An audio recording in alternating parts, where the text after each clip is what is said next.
Hello everyone, welcome to YouTube channel civil service education, जहां आपको UPSC and other civil service examinations related current affairs और भी बहुत कुछ मिलेंगे। आज का हमारा टॉपिक है current affairs of 2 December 2020। Video के आखिर में एक मोटिवेशनल कोट भी दिया गया है जिसे आप जरूर देखें, जो आपके फ्यूचर को ब्राइट और गोल्स को अचीव करने में हेल्प करेगी। पहला point, farmers continue protest has no deal reached in talks with government. Talks between the centre and the farmers demanding a rollback of the three recent farm sector legislation ended inconclusively on Tuesday. So जैसे हम लोग को पता है कि farmers protest चल रहा है दिल्ली के बॉर्डर पे, और हरियाणा, पंजाब, राजस्थान से सब फार्मर्स दिल्ली में आके प्रोटेस्ट कर रही है। उनका प्रोटेस्ट है जो न्यू रिफॉर्म्स, जो न्यू लॉज निकाली गई है एग्रीकल्चर रिफॉर्म्स, जो फार्मर्स की लॉ निकाली गई है, वो लोग चाहते हैं कि वो लॉ को विड्रॉ किया जाए। वो लॉ उनके लिए नुकसानदायक होगा। वो जो लॉ है उसमें ये कहा गया है कि जो गवर्नमेंट मंडीज है, मंडी को हटा के प्राइवेट मार्केट्स लगाई जाएगी। और फार्मर्स का ये भी मानना है कि एमएसपी प्राइस जो है, जो मिनिमम सपोर्ट प्राइस जो होता है, एमएसपी प्राइस भी रिमूव कर दिया जाएगा। जो उनके लिए प्रॉफिटेबल होता है वो रिमूव कर दिया जाएगा, और ये गवर्नमेंट कॉरपोरेट बॉडी के अंदर आ जाएगा, तो शायद उनके लिए उतना मुनाफा नहीं होगा। So farmers are believing that ये लॉ उनके लिए ज़्यादा बेहतरीन साबित नहीं हो सकते। सो इसलिए वो चाहते हैं कि ये लॉ को विड्रॉ कर दिया जाए। So the farmers unions rejected the governments proposal to set up small expert committee to examine the three controversial laws. So government ने कहा था कि हम लोग एक छोटा एक्सपर्ट कमेटी को बिठाएंगे, वो लोग ये कॉन्ट्रोवर्शियल लॉ के ऊपर देखेगी, और जो जो आपको नहीं पसंद वो रेक्टिफाई कर दिया जाएगा। लेकिन फार्मर्स ने कहा कि नहीं, हम लोग ऐसा नहीं करेंगे।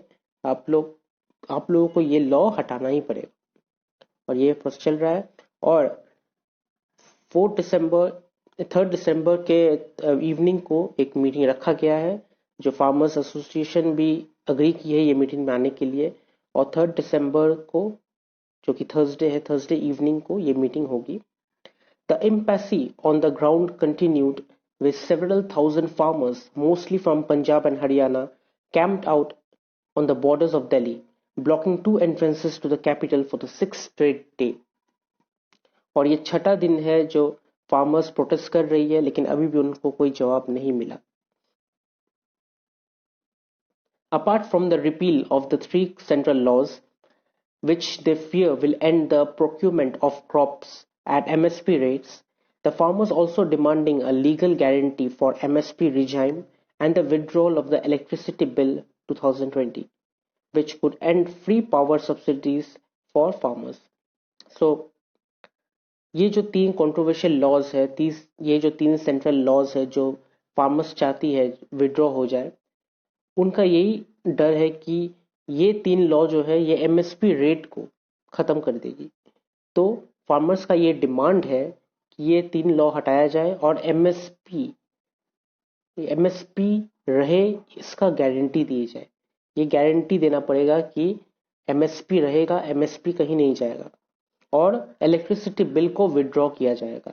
इलेक्ट्रिसिटी बिल में से फार्मर्स को पावर सब्सिडीज मिलती थी, लेकिन उनको ये फर्क नहीं पड़ता। उनका कि ये बिल विड्रॉ कर दिया जाएगा।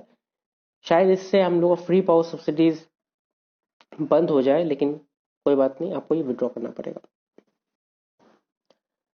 Next point,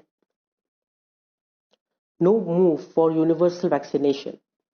Government has never spoken about vaccinating everyone against COVID, said Health Secretary Rajesh Bhushan on Tuesday, speaking at the press conference in the national capital.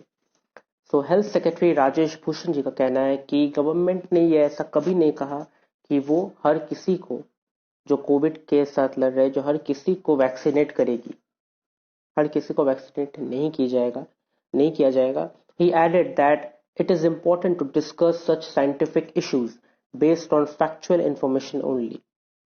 Vaccination would depend on efficacy of the vaccine, and our purpose is to break the chain of virus transmission. तो अब इनका कहना है कि vaccination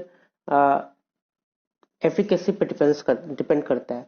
vaccine का efficiency कितना है, vaccine कैसे काम कर रही है, उसके ऊपर डिपेंड करता है। और जहां से वायरस ट्रांसमिशन हो रहा है वो वायरस ट्रांसमिशन को ब्रेक करना है। If we are able to vaccinate a critical mass of people and break virus transmission, then we may not have to vaccinate the entire population. तो उनका ये कहना है कि अगर हम लोग ऐसे ऐसे ग्रुप में ऐसे ऐसे पर्सन को वैक्सीनेट करें जिससे कोविड-19 फैल रहा है, तो फिर पूरे पॉपुलेशन को वैक्सीनेट करने की जरूरत नहीं। तो ये कहा है director general of Indian council of medical research Balram Bhargava ने। तो उनका ये कहना है कि जो एरिया में ज्यादातर कोविड 19 का केसेस है वो एरियाज पे कोविड 19 पीपल को वैक्सीन दी जाएगी ताकि ये फ्यूचर में और स्प्रेड नहीं होगी। लेकिन ये कितनी काम करेगी ये तो नहीं बता सकते, क्योंकि वायरस आप वैक्सीन लेने के बाद भी रह सकती है, लेकिन वायरस कब फैल रही है कब नहीं फैल रही है आपको भी नहीं पता, हमें भी नहीं पता। सो it should be done to entire population, but there must be some problem with doing population। शायद मैन्युफैक्चरिंग कॉस्ट ज्यादा होगी इसलिए नहीं कर रही है गवर्नमेंट, शायद मैन्युफैक्चर नहीं कर पाएगी उतनी वैक्सीन। लेकिन दे आर टेलिंग दैट वो लोग एक डेडलॉक, एक ब्रेक तोड़ना चाहते हैं, चेन जो चला आ रहा है वो चेन को ब्रेक कर देना चाहते हैं। अगर चेन ब्रेक करने से ये कामयाब होता है then it will be a great thing to do. Next point, GST inflows top 1 lakh rupees crore 1 lakh crore rupees for second month in a row. Gross revenues from the goods and service tax crossed the 1 lakh crore mark for the second month in a row, with 1,04,963 crore rupees collected in November 2020. This was 1.4% higher than the year ago, but a tad lower than October's collection. So GST जो inflow हुआ है, जो GST आया है, उससे देखा गया है कि इस बार का जीएसटी, नवंबर का जीएसटी 1,04,963 करोड़ था और ये सेकेंड मंथ लगातार 1 लाख करोड़ क्रॉस किया गया जीएसटी इनफ्लो में, जीएसटी आया है। और ये जो 1.4 करोड़ रुपीस है, ये लास्ट ईयर के, अगर लास्ट ईयर के साथ कंपेयर किया जाए तो ये 1.4% हायर है, 1.4% हायर है, लेकिन अक्टूबर कलेक्शन से थोड़ा लोअर है। The pickup in GST revenues over the last 2 months could reduce the shortfall in GST compensation dues to states, but economists urged caution till December to assess if the economy is truly out of the woods after the festive demand factor was played out. So ये जो GST inflow हुआ है, ये 2 महीने का जो GST 1 lakh crore rupees आया है, इससे जो जीएसटी शॉर्टफॉल हुआ था, जो स्टेट्स को जीएसटी नहीं दे पा रही थी सेंट्रल, शायद वो शॉर्टफॉल अब बंद हो जाएगा और जीएसटी जो रेवेन्यू है, जो स्टेट्स की उधार है, उसको दी जाएगी। लेकिन इकोनॉमिक्स लोग का ये भी कहना है कि अभी भी कॉशन रहना पड़ेगा, क्योंकि दिसंबर की इकोनॉमी क्या होगी ये किसी को नहीं पता। अगर दिसंबर में भी लगातार 1 लाख करोड़ रुपीस क्रॉस कर देती है, then we can say that GST and economy of India is going to recover much faster. Cumulatively, the GST revenues from the first 8 months of 2020 and 21 add up to rupees 6,64,709 crore rupees, reflecting a 17.4% dip from the 8,05,164 crore collected in the same period of 2019 to 20. So एक और चीज देखा गया है कि 2020-21 में first 8 month में जितनी जीएसटी रेवेन्यू आई है, वो जीएसटी रेवेन्यू 2019 और 20 की सेम 8 मंथ से 17.4% कम है। तो इससे देखा जाता है कि कैसे जीएसटी शॉर्टफॉल ऑकर हुआ था। Next point, 28.3% of complaint pending in government's anti-pollution app. Around 28.3% of complaints filed by the people of Delhi government's Green Delhi app are pending, and 22% of total complaints are pending beyond the specified time limit according to the government data. So जैसे हम लोग को पता है कि air pollution के वजह से बहुत ज़्यादा दिल्ली में प्रॉब्लम हुई है. दिल्ली का एयर एकदम सिवियर कंडीशन में चला गया था. सो उसके वजह से दिल्ली गवर्नमेंट ने अरविंद केजरीवाल ने एक नया ऐप लॉन्च किया था जिसका नाम दिया गया था ग्रीन दिल्ली ऐप. तो वो ऐप में दिल्ली के सिटीजन्स वो ऐप के थ्रू कंप्लेन कर सकते थे कि यहाँ पे पोल्यूशन प्रॉब्लम हो रहा है, यहाँ पे बर्निंग किया जा रहा है जिसकी वजह से पोल्यूशन हो रहा है, यहाँ पे फायर क्रैकर्स फटाया जा रहा है जिसकी वजह से पोल्यूशन हो रहा है. तो अगर कोई ऐसी एक्टिविटी दिखती थी तो ये अथॉरिटी दिया गया था सिटीजन्स को कि आप कंप्लेन कर सकते हैं ग्रीन दिल्ली ऐप से. सो ऐप तो लॉन्च किया गया था, इनिशिएटिव तो बहुत अच्छा था, लेकिन अब देखा जा रहा है कि 28.3% कंप्लेन जो आई है वो पेंडिंग है, उसको दिखाई नहीं जा रहा है. So of the total 12,509 complaints filed on the app, 3,549 are pending and 2,774 are overdue as on December 1st. So December 1st तक देखा गया है कि 12,509 complaints लॉन्च की गई और उसमें से 3,549 complaints अभी भी पेंडिंग है जिसे देखा ही नहीं गया और 2,774 overdue है. On October 29th, the Delhi government launched the app which citizens can use to file complaints about air pollution causing activities using photos and videos. So ये ऐप के through citizens of Delhi air pollution के against complain कर सकती थी, photos videos जो भी proof देके complain कर सकती थी. लेकिन देखा जा रहा है 28.3% अभी भी पेंडिंग है. Next point. Quarantine notice may cause stigma, says Supreme Court. The Supreme Court on Tuesday said the practice of affixing public notices outside the residence of quarantine COVID-19 patients may cause stigma. तो supreme court का कहना है कि जो एक rule निकाला गया था कि जो पेशेंट्स कोविड-19 पॉजिटिव होगी उनके घर के बाहर या फिर उनके दीवारों के बाहर एक पोस्टर लगा दी जाएगी कि ये कोविड-19 जोन है या ये क्वारंटाइन पेशेंट्स हैं यहाँ पे, तो आप यहाँ से दूर. लेकिन सुप्रीम कोर्ट का कहना है कि अगर ऐसा किया गया तो वो एक स्टिग्मा खड़ी कर देगी, एक प्रॉब्लम खड़ी कर देगी जो वो पेशेंट्स के लिए बहुत ज़्यादा प्रॉब्लम हो जाएगी.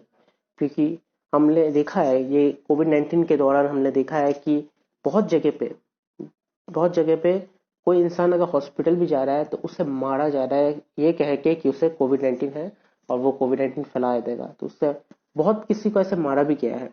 लेकिन ऐसा दोबारा ना हो, that's why supreme court is saying कि ये जो रूल किया गया है ये बहुत ज्यादा प्रॉब्लम खड़ी कर देगी.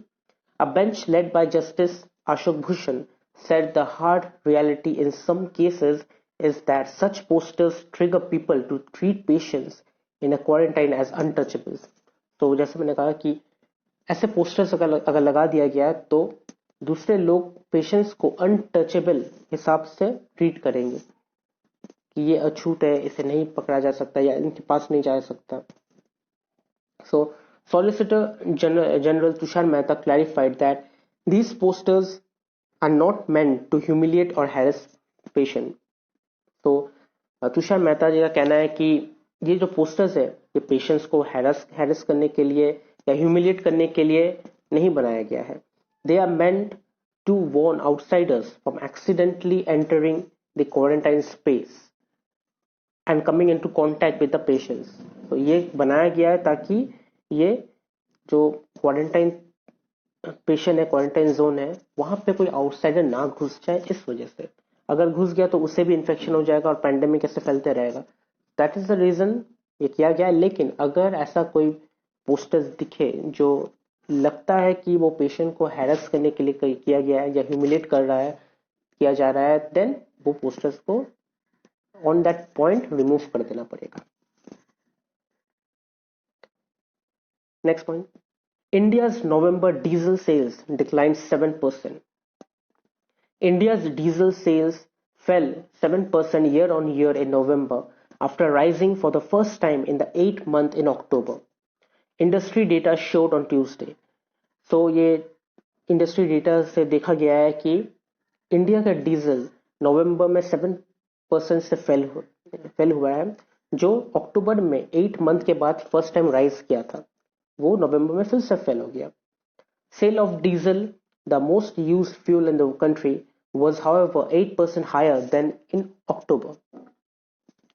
तो ये देखा गया था कि अक्टूबर में डीजल का सेल 8% हायर था.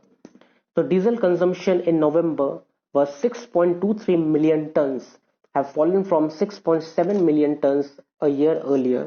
So पिछले साल सेम टाइम पे 6.7 मिलियन टन सेल हुआ था, इस बार देखा गया 6.23 मिलियन टन सेल हुआ है. It was however higher than the 5.7 million ton demand during October. The fall in consumption in November after diesel sales has reached pre-COVID level in September showed the recovery was fragile and insufficient. So ये देखा गया है कि सितंबर में जो Covid के पहले जो लेवल था उस लेवल को छू गई थी, लेकिन नवंबर में फिर से गिर गया. तो इंडस्ट्रियल ऑफिशियल्स का ये कहना है कि ये रिकवरी बहुत फ्रेजाइल था, बहुत नाजुक था, जो ऊपर जाके फिर गिर गई. Next point. Serum Institute of India stresses safety of Covishield. Amid allegations by the Covishield vaccine volunteer who sued the Pune-based Serum Institute of India and the Oxford group over adverse reaction during the vaccine trial, the SII on Tuesday reiterated that the Covishield vaccine was safe and immunogenic. So, Covishield vaccine के ऊपर allegation किया गया था कि ये इसका बहुत ज़्यादा एडवर्स साइड इफेक्ट है. एक वॉलंटियर था, उन्होंने ये केस कर दिया था serum institute and Oxford group के ऊपर. लेकिन सीरम इंस्टीट्यूट का कहना है कि ये वैक्सीन सेफ है एंड इम्यूनोजेनिक है. अगर ये वैक्सीन सेफ और इम्यूनोजेनिक ना हो जब, तो ये बहुत ज़्यादा पॉपुलेशन पे ये वैक्सीन सप्लाई नहीं की जाएगी. तो it is safe and it has no side effects. The vaccine maker further said that the authorities concerned were informed and principal investigator of the Data and Safety Monitoring Board and the Ethics Committee had independently cleared and reckoned the case as a non-related issue in the vaccine trials.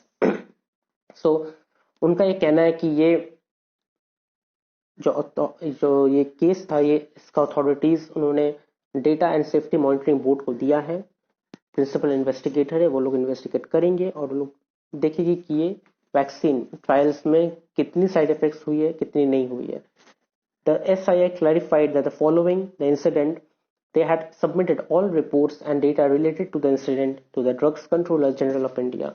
और उन्होंने ये भी कहा है कि जो incident related जो data था, वो डेटा उन्होंने drug controller general of India को दिया है टू इन्वेस्टिगेट.